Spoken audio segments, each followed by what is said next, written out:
Well, if you catch some news, you might catch some more wrestlers talking about Sting's retirement. I saw Paul White spoke with Sports Illustrated.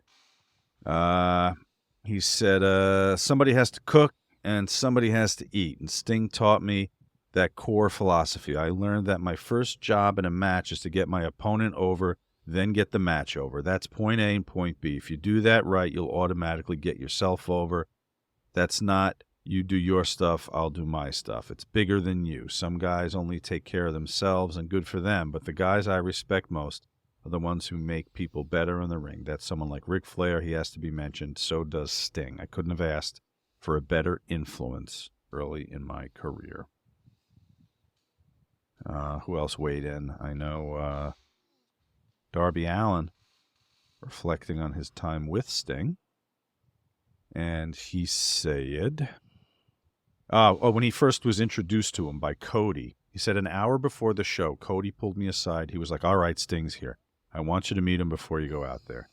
Then he walked me over to Sting's trailer. It happened so fast, I barely had time to remember how nervous I was, but there was nothing to be nervous about. We started talking through the segment, and it was actually wild. There was no ego from him, no big timing, no, this is how it's going to happen, kid, none of that. If anything, it was the other way around. He was asking me how it's going to happen, and if I was okay with this, and this, and everything was cool. We're talking about a guy who's headlined some of the biggest shows ever, made shitloads of money, been on top longer than I've been alive.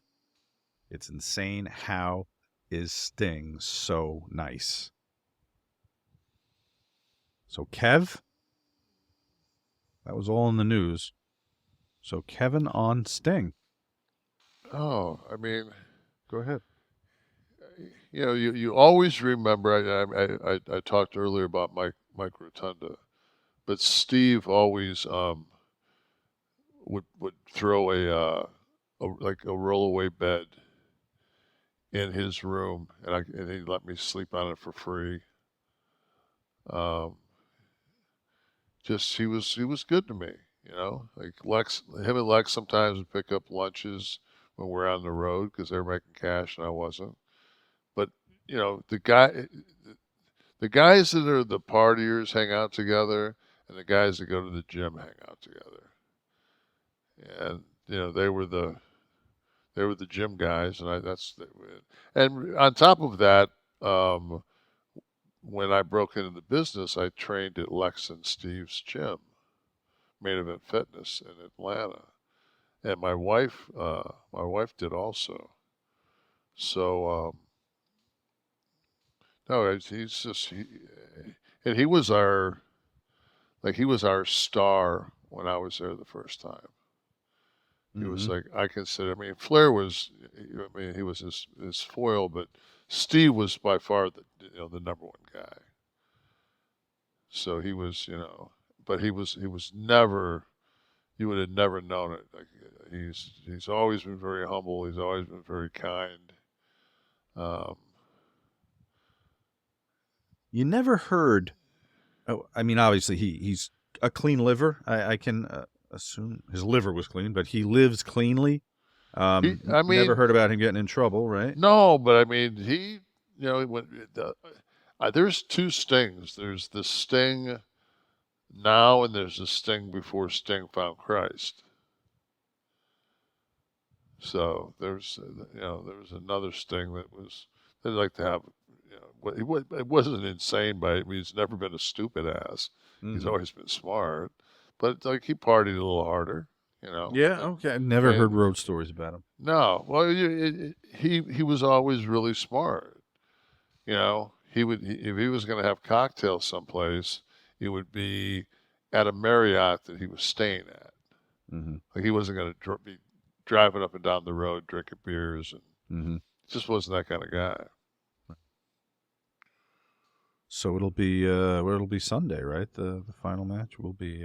Yep, I'll be Actually, watching. people will be listening on Monday, so it will have happened yesterday. Yes, I will be watching. And the thing is, on top of that, is just right now in my life, people are like, "Oh, they're telling me he can't do it." I just, man, every time I just went and did a little small signing for a friend of mine up in Buffalo, sports signing. Jack Morris was there, which was kind of a highlight. I've never met Jack Morris before. Jack Morris was our star pitcher in '84 when the Tigers. Oh, I was gonna say, who the hell is Jack Moore? He won fucking 2 World Series with the Twins. Yeah, it's baseball. Yeah, 90. I think it was '93. He was the World Series MVP. He was a, I didn't realize he had grown up in Southfield. He's actually a Michigan boy, so that was kind of cool. It was nice. Lawrence Taylor was there, but I didn't get a chance to see him. Um, we just were kind of. He was earlier in the morning on Saturday, and then I came afterwards. Because this is like you're only out in front of the public for like an hour, and then you go in, and then vendors ship. Private signing stuff. Yeah. Mhm. So then you just have it. It's cool. Well, But he. it was very they're very downscale from what a Comic Con is as far as just the masses, and it it was everything my circuits could take because I haven't been out for a month. It was like, and then the airport was just. I hate when we go from winter to like summer in a day because either they know it's coming and you get on the plane and it's like -7, or they've come from Minneapolis and the plane's like 250. Like everything's off. The Atlanta What was it in Buffalo when you got off? 12? Oh, time. I meant temperature. What? No, it was 12. 12 degrees. It was the next night. It was feels like 7. Okay. Yeah, it was. But I want to think that I think that day that the high was 32, 34 on Friday. And it was like 12 or 14 when I got in. It was 12 o'clock at night when I got in, but it was, 12 and 12. yeah, it was, fuck. Yeah, we're getting like 50 degrees here now. I'm like, all right, bring it on. And right behind, like, I saw where Chicago and Detroit and everybody was getting like good weather today, and then right behind it is like tornadoes and hailstorms. And I'm like, oh, yeah, go ahead and let everybody fucking stick their head out now. And here comes, a pile of shit right behind it. It's like today it was so gorgeous, but my wife, she's been having some issues with the hip that she operated on. So crazy story. The girl that did my rehab here in Daytona Beach, when I tore my quad, like once I got out of Birmingham, and so it was like 3 months after, or was it three? Probably 2 months. I was in Birmingham for 2 months, and I came back, and then she started rehab. But she's like really great soft tissue person. She like so, and that's what I knew my wife needed because like Tamara does Pilates, so she's strong, but it was just like she had shit that because her hip had got injured, she was walking like on it like half ass.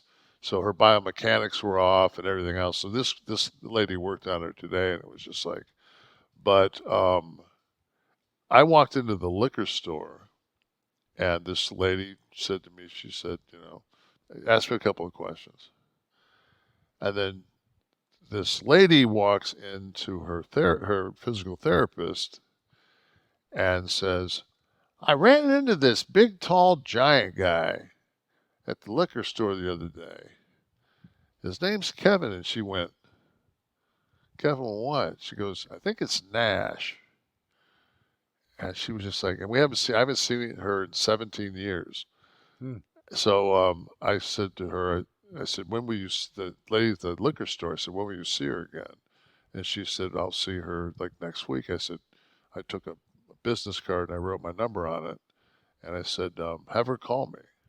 Because I was looking, it was great to see her, like, like the last time I saw her, she was married a lawyer, but they were single.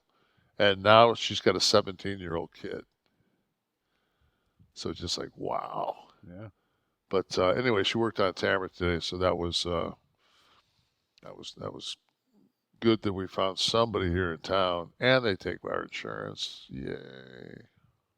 You just can't go to Walgreens for any scripts you might No, I write got to for go to the CVS. CVS. Screen Actors Guild said so.